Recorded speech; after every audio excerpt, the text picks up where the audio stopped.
Jeshi la polisi mkoani Ruvuma linamshikilia katibu wa chama cha mpira wa miguu manispaa ya Songea, SUFA, Bwana Kevin Aule na mkatishaji ticket Alon Mapunda kwa kosa la kuuza ticket bandia katika mchezo uliochezwa kati ya uwanja wa Majimaji mjini Songea kwa kuzikutanisha timu ya Majimaji na Mgambo Tanga. Hebu msikilize kamanda wa polisi mkoa wa Ruvuma Zubeli Muombeji kwa ufafanuzi zaidi.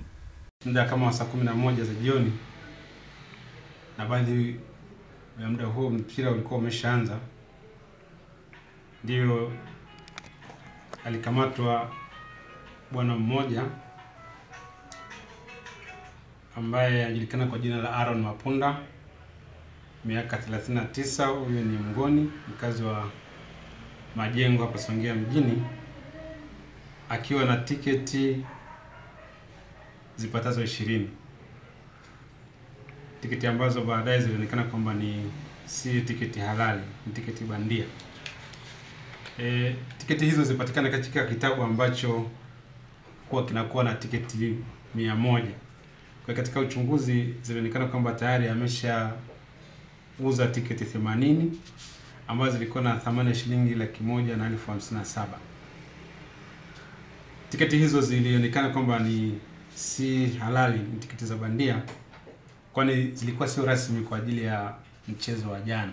Tiketi hizo zilitumika katika mchezo uliopita ambao ilikuwa kati ya timu ya Majimaji na timu ya Ndanda. Lakini baada ya mahojiano, Bwana Alon Mapunda alimtaja bwana mmoja anaitwa Kevin Aule. Huyu ana miaka 52, ni Manda, ambaye ni mkazi wa mtaa Ruvuma Songea mjini, kwamba ndiye alimpatia kitabu hicho cha tiketi. Aule naye alikamatwa na wote wawili walifikishwa kituo cha polisi kwa mahojiano. Uchunguzi unakamilika ili baadaye waweze kufikishwa mahakamani. Nikapata fursa ya kuzungumza na mwenyekiti wa chama cha mpira wa miguu mkoani Ruvuma, Golden Sanga, ambaye alikuwa na haya ya kusema.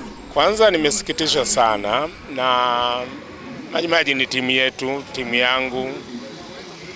Waliohusika ni watu ambao tuko pamoja kwenye mpira, ni familia ya mpira.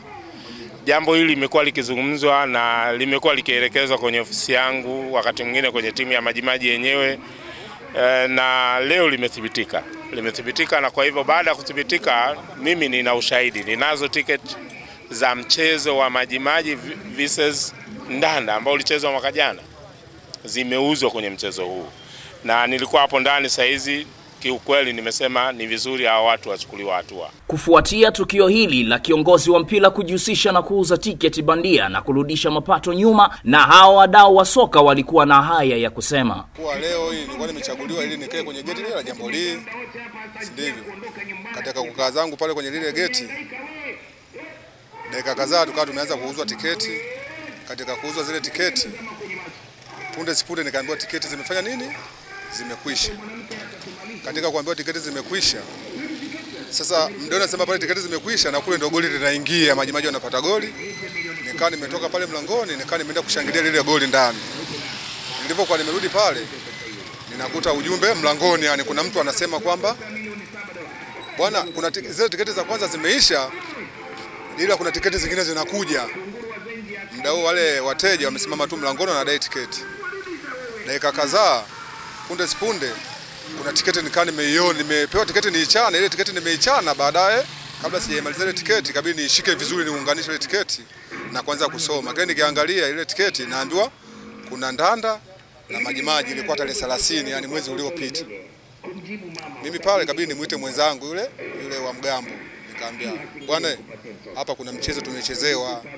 Sawa kwamba mtu unahujumu timu ya Majimaji au timu zote mbili, sijui kwamba unategemea kwamba katika mapato utapata ni hamna, ila tu lawama kwamba wachana tiketi wezi. Lakini Mungu sio Asmani, na Mungu amtupi mja wake. Mwizi leo amepatikana, apelekwe sehemu husika. Haya ndiyo yaliyojiri katika Ruvuma TV. Kwa habari zaidi tufuate Facebook Ruvuma Habari, Twitter Ruvuma H na YouTube Ruvuma